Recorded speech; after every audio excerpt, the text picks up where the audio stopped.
Are you a current or future physician assistant wanting to learn more about finances? Then join me on this journey to become a PA the FI way. Hi, my name is Kat, and I'm a practicing certified physician assistant who will be your host. It took me 5 years after I started practicing medicine as a PA to thoroughly dive into my personal finances after I discovered the concept of financial independence. I want to use what I have learned to help you avoid some of the financial mistakes that I have made while sharing some of the financial wins that I have had along the way. Join me as we discuss financial strategies to guide you to becoming a physician assistant on the way to financial independence.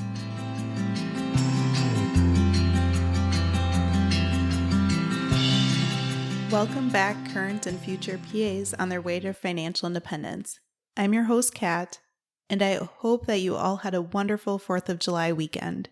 We were able to spend the time up at my husband's family's cabin, and both my family as well as his family were able to join. We had a lot of fun fishing with our nieces and nephew, riding on the pontoon on the lake, taking the time to catch up, swimming in the lake, as well as enjoying the jet skis that will likely delay our financial independence date just by a little bit, but allow us to have a lot of fun on the journey to financial independence.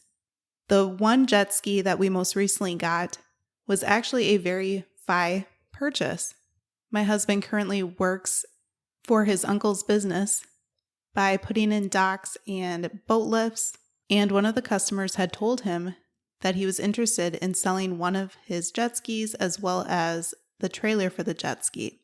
And my husband thought, okay, well, I'll take a look at it. He knew it was an older one from the early 1990s, so he didn't have much of high hopes for it. But he said when he first looked at it, when the customer had opened up the garage, he was amazed to find that it was in absolutely mint condition.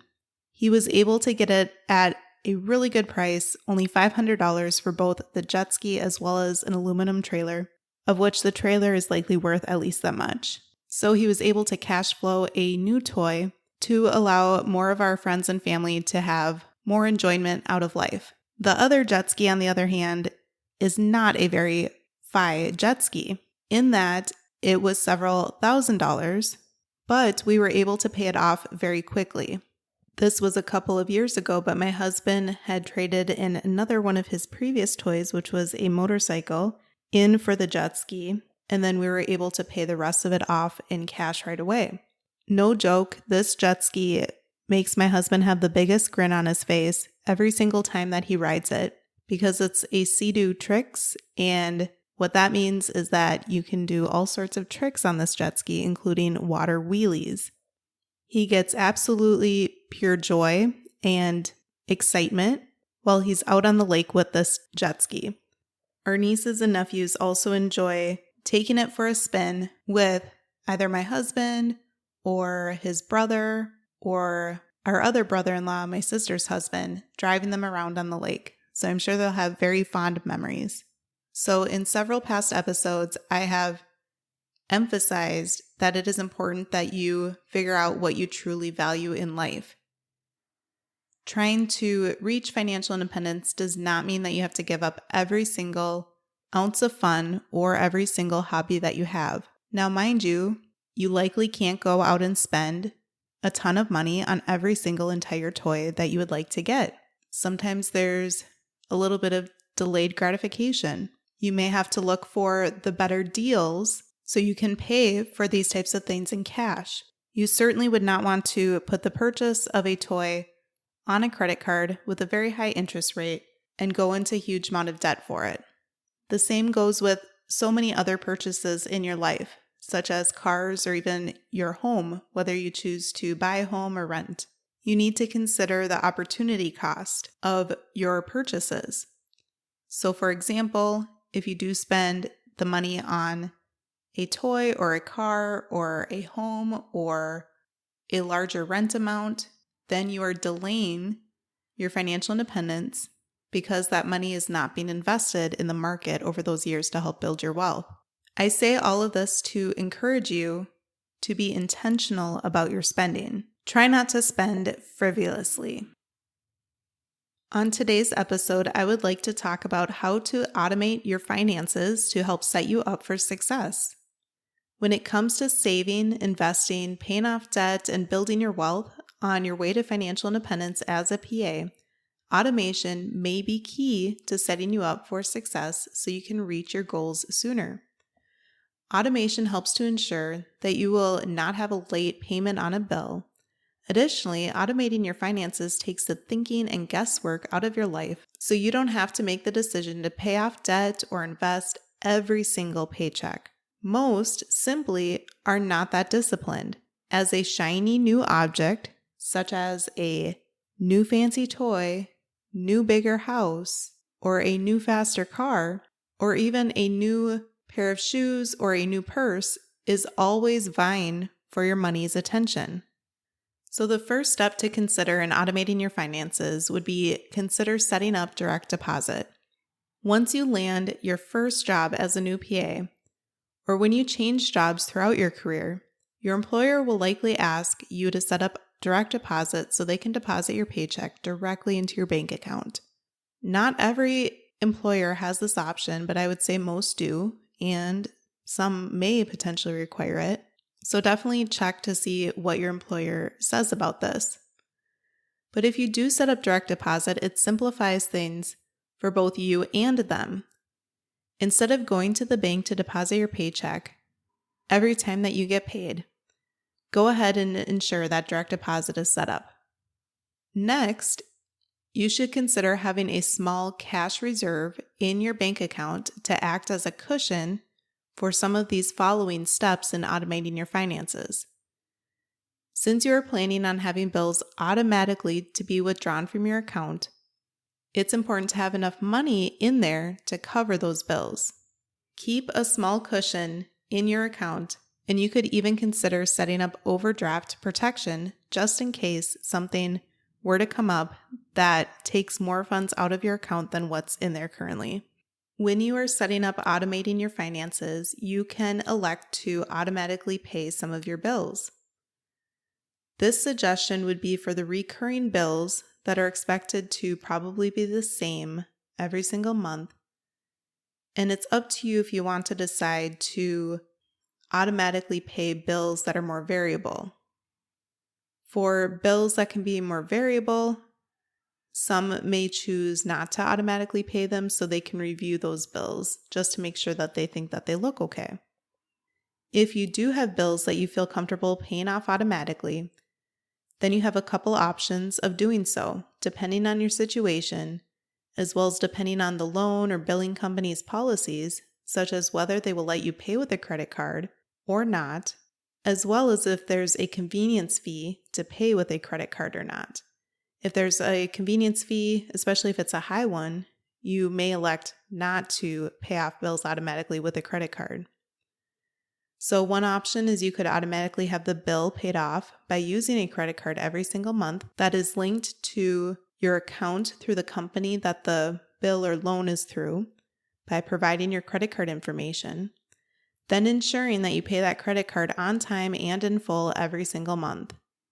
A second option is you could potentially have the bill amount automatically taken out from your checking account.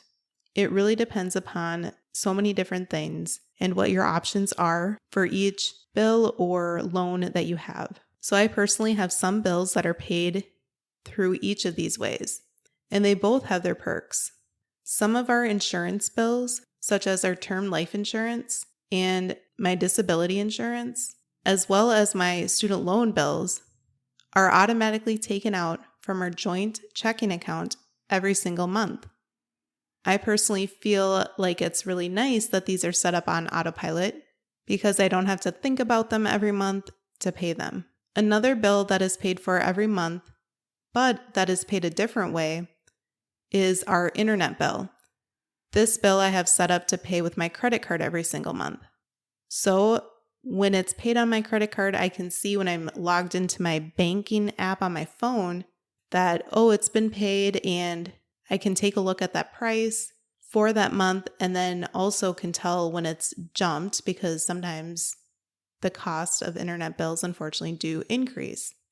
And then if they do increase, we can take the time to consider whether we should try to switch carriers for our internet, or even calling them to see if there's something that could be done, or to see if they have any type of incentive for us to stay, or try to negotiate with them. However, in doing so, I have to ensure that I log in to pay off that credit card every month, as well as update the credit card information through the internet company, such as the new expiration date for a new credit card, as well as the new CVV number every few years when my old credit card expires.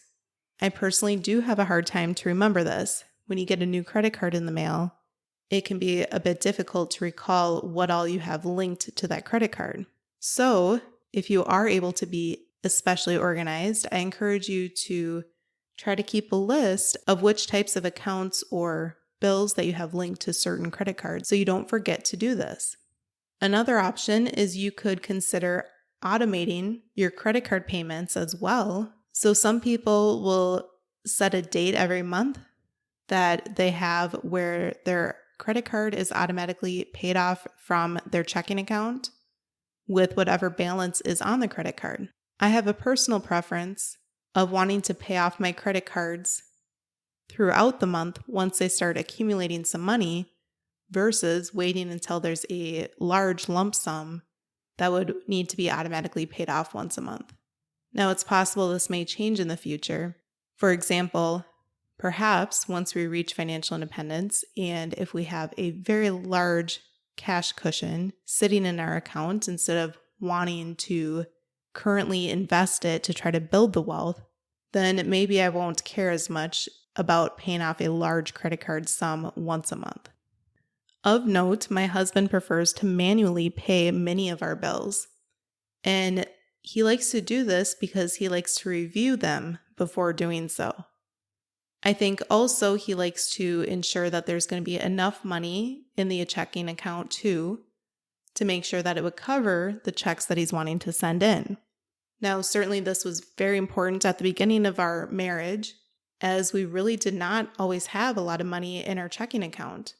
As a new PA, my salary was pretty good, but it wasn't honestly amazing, so to speak, especially for the PA profession. And we also had my student loan to pay, our mortgage, and lots of other bills. So it was a lot of balancing, especially as we were learning to work together with finances as a newly married couple. I also understand his perspective of wanting to look at the bills before he pays them, because it's not a bad idea to have an extra set of eyes on those bills to make sure that they look correct. However, I personally would rather automate as much as I can, because having to pay a bill every single month is very tedious, and it almost seems like you just paid it and it's already another month has gone by. So everyone has their own preferences, and I think that it's important to try to work together with your significant other, if you are in a serious relationship and are sharing finances, to find out what each other's point of view is and to try to be respectful and work together as a team to make sure that everything is paid off. There is one bill for my husband's Bobcat, which he has thoroughly educated me that it is a tool, not a toy, though I still think that the verdict is still out on that one, that we could easily automate, but that we choose to pay with a credit card monthly by logging into the account. One of the main reasons for doing so is that it allows us for more control over putting that bill amount towards a minimum monthly spend when we are trying to earn more travel rewards bonus points on a new credit card. So take a listen to episode 22 if you haven't done so already to learn more about travel rewards, as well as the amazing current offer for the Chase Sapphire Preferred card, as they have a great sign-up bonus to put towards free travel. So speaking of paying back debt or loans, consider automatically overpaying on your loans or your debt. So the decision to invest while paying off debt or not is personal. And the interest rate of the loan or debt can help you decide whether or not you should try to invest while you pay off the debt. If the interest rate is high, such as over 10%, you really should want to pay off that debt as soon as possible. If the debt is over 5%, you really should likely try to pay off that debt pretty quickly. If it's lower, you may consider trying to invest while you pay off your debt. If you are trying to pay off your debt, such as loans or your probable large amount of student loan debt, consider setting up the automatic payments to overpay on the loan each and every month. As a new PA out of PA school, this was something that I did not do. I was paying my student loans automatically every single month, but it was only the minimum due. It was not overpaying on them. Again, there's always something in your life commanding your money to be spent on it. But if you instead make the one-time decision to overpay on your student loans as well as your other debt, they will be paid off in no time. Additionally, as your income increases or you get bonuses, you could elect to go ahead and increase the amount of overpayment on those student loans too to try to expedite the process as well. You can also automatically pay yourself first by establishing an emergency fund as well as starting to invest. So having an emergency fund in place has been discussed as well as investing for retirement in episode 11. Both of these are very important as you build wealth. Even if you are building up your emergency fund, it's highly recommended to automatically contribute at least the minimum amount in your retirement account, such as your 401k, to receive your employer match. As a reminder, your employer match is free money. So try to do everything you can to get all of your employer match, otherwise you're leaving free money on the table. Once you decide that you're at the point to invest more, automatically pay yourself first by investing in your employer retirement accounts. So you can invest more money into your 401k, or if you have a 457b, 403b, etc., as well as your Roth IRA and HSA if you have those types of accounts as well. You can take a listen to episodes 12 and 13 for an overview of these types of accounts. Once those accounts are maxed, considering opening a taxable brokerage account where you can again decide to automate your contributions. Personally, having the money taken out from my paycheck and placed into my 401k automatically and into my HSA automatically before it even hits my bank account or checking account allows the process of investing to be so simple. It takes the thinking out of it for me. Honestly, if that amount of money were to hit my checking account with a full paycheck, so to speak, having the roadblocks or barriers of having to go ahead and take the time to invest in those accounts every month, as well as not to be tempted to spend the money on other things, would make it a very difficult decision. So I'm thankful that the funds are taken out of my paycheck to be invested very easily. As you build your wealth, you can automatically track your net worth. If you haven't done so yet, take a listen to episode 4 where the steps of calculating and tracking your net worth are reviewed, as well as why doing so matters. Tracking your net worth allows you to see where you are starting from in your journey to financial independence and can motivate you as you track your progress on the way. It will also show you the point when you reach financial independence once you have calculated what your number is for you. There are some personal net worth calculation and tracker tools, and the one that I would recommend is Personal Capital. Through Personal Capital, you can have all of your savings, checking, retirement accounts, as well as loans, assets, and liabilities listed in one place. You can link your online accounts through Personal Capital so that when you log in, either online or through the app, your net worth is calculated in real time. The best part is that Personal Capital is a completely free tool. If you would like to sign up to start tracking your net worth, use the link found in the show notes to get $20 if you link at least one valid investment account such as a brokerage or 401k or IRA containing a balance of more than $1,000 within 30 days of registering. Once you have set yourself up for financial success by automating, paying off your debt, and investing for your future, and once your net worth has built up quite a bit, consider trying to automate investing for your children's future, such as through a 529 plan, which allows you to invest for their future college education, or a custodial Roth IRA, which allows you to invest on their behalf if they do have earned income as children. Or you could invest in UTMA or UGMA accounts, which are other types of investment accounts that you could do for your children. I definitely have plans to review all of these different types of ways that you can save and invest for your children's future on a future podcast episode. But I just wanted to mention them today if you wanted to get a head start in researching these types of accounts for your children, as well as consider setting up investing through those accounts automatically as well. So as a review of today's episode, automation saves you time, money, and sanity. First, save your time by not having to take the time to transfer funds between various accounts if they are set up on automation, and by not having to take a paper paycheck to the bank every single time that you get paid, and by not having to keep track of monthly bills and taking the time to manually pay them. Second, save your money, as you will likely have fewer late fees or penalties if you automate your finances. Third, save your sanity, as automation will likely simplify your life while limiting stress and clutter. It can be difficult to keep track of everything in regards to different loans and bills that need to be paid, or different accounts to invest in, so allow automation to take some of the weight and pressure off of you. I do have a word of caution on automation though as well. I would highly suggest not automating several subscriptions, as it can be too easy to go ahead and sign up for a subscription, but then to forget that you actually signed up for it, end up not using it, but continue to pay the monthly amount.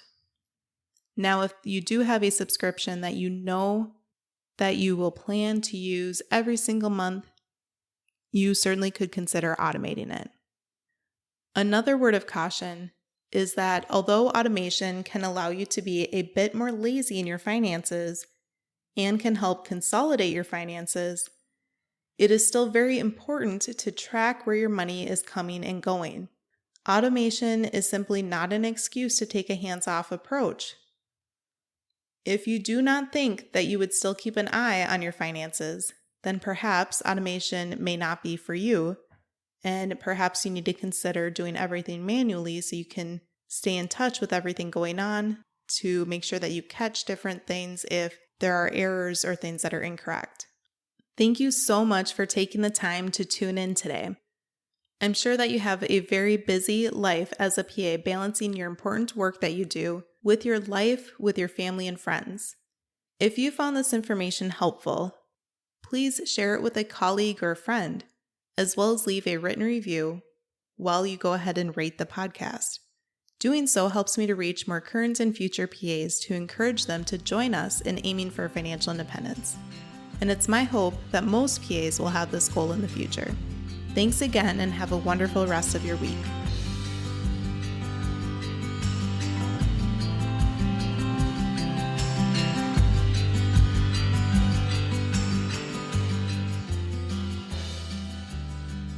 Thank you for tuning in, and I hope that you decide to continue to join me along this journey of becoming a PA the FI way.